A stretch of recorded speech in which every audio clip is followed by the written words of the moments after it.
Bonjour à tous, nous sommes le mardi 30 septembre, cette vidéo est toujours sponsorisée par le rhume, mais la question de la survie elle se pose davantage pour Habib Beye que pour moi. Est-ce que le coach du Stade Rennais est le problème de son équipe? Est-ce qu'il va survivre aux prochaines semaines de compétition?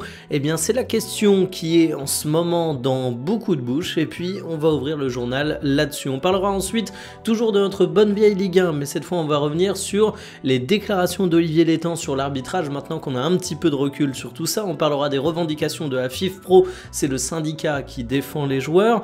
On reviendra sur une déclaration de Rooney concernant Manchester United et enfin on clôturera le journal avec l'avenir de Savigno. Installez-vous confortablement et bienvenue pour le journal du jour. La pression monte à Rennes autour d'Habib Beye, de plus en plus contesté. Le coach du Stade Rennais fait même l'objet d'un papier aujourd'hui dans le journal L'Équipe. Alors on va mettre les pieds dans le plat. Est-ce que Habib Beye est l'homme de la situation? Il faut dire que le Stade Rennais en ce début de saison, ce n'est pas vraiment à la hauteur des attentes. Une 8e place dans le classement de Ligue 1, ce n'est pas dramatique. Le podium n'est qu'à 3 points. Alors pourquoi ça chauffe?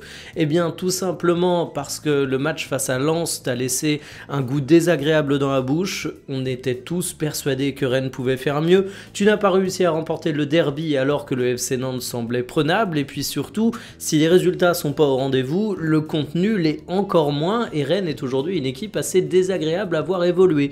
T'as l'impression qu'il n'y a aucune solution qui est trouvée pour faire bien jouer cette équipe du Stade Rennais et c'est un comble parce qu'il y a de ça pas si longtemps, moi je considérais que Rennes était une des très agréables équipes de Ligue 1. En fait, Habib Beye ne semble pas progresser avec un effectif qui est pourtant de qualité. Tu as des bons joueurs au Stade Rennais, tu as fait des investissements assez grands, que ce soit en termes de montant de transfert, mais surtout en termes de salaire, et donc en attendre plus de la part de Rennes, que ce soit en termes de résultats, mais aussi en termes de qualité de jeu, c'est pas une demande complètement délirante. Alors est-ce que Beye est le seul responsable? Honnêtement, je ne pense pas, mais comme souvent, l'entraîneur est le premier fusible, et surtout, une équipe qui joue mal malgré des joueurs de qualité, c'est plutôt logique qu'on se dirige vers le coach. Reste à voir de quoi l'avenir sera fait, mais en tout cas, ça chauffe pour lui et il va falloir des résultats assez rapides désormais. Encore un qui dénonce l'arbitrage en France, mais dans la sortie d'Olivier Létang, le président du LOSC, il y a quand même un point qui est particulièrement intéressant. Il ne crie pas au complot et à la corruption comme Longoria, le président marseillais au cours de la saison précédente. Non, il met en avant le manque de dialogue et le fait que finalement, les choses ne bougent pas en matière d'arbitrage en France. Alors je ne vais pas revenir sur le pourquoi du comment des déclarations d'Olivier Létang, la polémique du match entre le LOSC et l'Olympique Lyonnais. Ce week-end, ça en était une, le week-end prochain, ça en sera une autre de polémique. De toute façon, tous les présidents prêchent pour leur paroisse. Mais sur le fond des revendications d'Olivier Létang, il y a des choses intéressantes. Il met en avant le fait qu'il n'y a pas de dialogue, qu'il n'y a pas de contradictoire, qu'il n'y a pas de volonté de dialogue de fond finalement. Et à trop vouloir protéger l'arbitrage en France, j'ai l'impression qu'on le rend opaque, inaccessible et donc de plus en plus critiqué. Alors c'est pas une spécificité française. Si vous suivez le foot espagnol, que vous regardez les conférences de presse des entraîneurs, c'est abusé, on en vient à plus parler d'arbitrage que de football, mais c'est pas parce que c'est peut-être pire ailleurs qu'il faut pas se poser la question en France. Moi j'aimerais bien un grand colloque autour de cette question sur le football français, parce que je pense qu'on pourrait bien faire évoluer les choses, et il y a des éléments qui ne progressent pas à la vitesse attendue, par exemple la sonorisation des arbitres, ça me paraît fou qu'aujourd'hui on n'ait toujours pas ça sur les terrains de Ligue 1.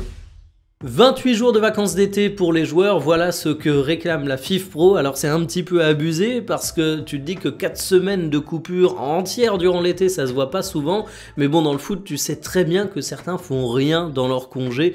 Heureusement qu'Eden Hazard a pris sa retraite parce que lui, tu lui donnais 28 jours au cours de l'été, il revenait avec 15 kilos en trop. Alors évidemment, je vanne autour de cette revendication de la FIFPro, mais autour de ça, ils ont quand même fait un rapport qui est extrêmement intéressant et qui pointe du doigt des vrais problèmes dans le football professionnel, à savoir le fameux calendrier surchargé. On en parle toujours, ça concerne pas tous les joueurs, mais Achraf Hakimi a été un exemple qui a été mis en avant puisque la saison passée, il a disputé 69 matchs, c'est une dinguerie. Ce qu'il faut avoir en tête avec cette surcharge du calendrier, c'est que ça empêche les joueurs de bien récupérer et même si vous êtes dans la team, ouais, ils ont pas à se plaindre, ils gagnent des millions, ce qui est un discours que je trouve débile, mais passons, il faut vous dire que si vous aimez le foot, les calendriers surchargés, ça va dire plus de joueurs blessés, et ça c'est pas cool, il suffit de regarder le Paris Saint-Germain, mais aussi des joueurs qui seront moins à 100%, donc des matchs qui seront d'une moins grande qualité. Là où la FIFPro avance un point intéressant également, c'est sur les joueurs de moins de 18 ans. On voit de plus en plus de cracks de 16, 17 ans évoluer dans les championnats d'élite, sauf que le calendrier surchargé, c'est pas vraiment compatible avec un adolescent qui doit terminer sa croissance, parce que les joueurs sont pas encore pleinement formés à cet âge-là, et la FIFPro demande des règles spécifiques, notamment d'aménagement pour ces éléments, et je ne peux qu'aller en leur sens. Malheureusement, on sait comment ça se passe, ça risque d'être une bouteille jetée à la mer que personne ne réceptionne parce que les intérêts business, ils sont pas dans le sens d'un calendrier allégé. Malgré une nouvelle défaite, Ruben Amorim a été conforté par sa direction au poste d'entraîneur de Manchester United. 20 défaites pour 18 victoires et 11 nuls, on le rappelle. La légende du club Wayne Rooney s'est néanmoins attristé de la situation. Selon lui, le club a perdu son âme, il n'y a pas de caractère, des joueurs ne méritent même pas de porter ce maillot. Et s'il prédit à Ruben Amorim un brillant avenir, il dit qu'il est un peu jeune et on comprend que pour lui c'est pas l'homme de la situation. Faut avoir en tête que Rooney il tire pas gratuitement sur Ruben Amorim, il est plutôt cool avec lui, mais il tire le même constat que n'importe quelle personne qui suit Manchester United, c'est qu'en ce moment ça va pas du tout et qu'il va falloir faire quelque chose.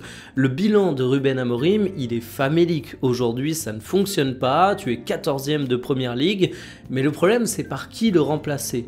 Parce que j'ai vu des rumeurs passer sur Southgate, mais excusez-moi, virer Amorim pour faire venir Southgate, c'est te débarrasser d'un problème pour en faire venir un encore plus grand.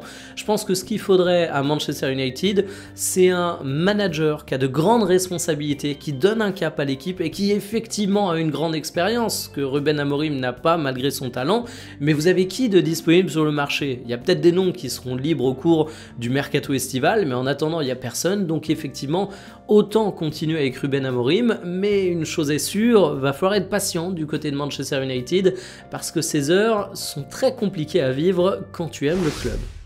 Alors qu'il était au cœur de rumeurs de départ cet été, notamment en direction de Tottenham, Savinho va rester à Manchester City. Pep Guardiola n'a pas manqué de complimenter les qualités de son jeune joueur en disant qu'il voulait qu'il reste dans l'effectif et il y a même des rumeurs d'une prolongation qui pourrait aller jusqu'en 2031. En même temps, du côté de Tottenham, on en parlait pour 50 millions d'euros. C'est officiellement la valorisation du joueur, mais pour un élément qui évolue à Manchester City, qui a seulement 21 ans, qui a un attaquant prometteur et un transfert de club anglais à club anglais, je trouvais le montant relativement faible. Savinho, la saison passée, il a quand même eu un grand rôle à Manchester City, il a disputé 3087 minutes pour 3 buts et 13 passes décisives, mais comme vous le voyez, ses qualités, c'est davantage les déséquilibres qu'il provoque que purement ses buts. À 21 ans, il a l'avenir devant lui. Alors oui, Manchester City a un effectif qui est doté de nombreux talents, on peut parler de Doku, de Cherki, de Foden, de Scarbob, mais je suis persuadé qu'il est utile malgré tout, que tu peux encore le valoriser, est un mec comme Grealish qui est parti. Donc on va voir de quoi l'avenir sera fait, mais entre les compliments de Pep Guardiola et les rumeurs de la BBC sur une prolongation jusqu'en 2031, on peut dire que ça sent bon pour lui à Manchester City. Terminé pour le journal du jour, cet après-midi nous allons parler d'un match entre un géant européen et un autre géant qui va présenter son infirmerie. Évidemment vous avez deviné de quelle rencontre de Ligue des Champions je parle, donc rendez-vous aux alentours de 17 h comme d'habitude, kiffez bien votre journée. Et ce soir il y a Marseille qui joue au Vélodrome, le retour de la Ligue des Champions au Vel. Évidemment on en parlera dans le journal dès demain midi parce que ce match je l'attends beaucoup. Allez, sur ce, à cet après-midi, 17 h, chaîne principale. Salut!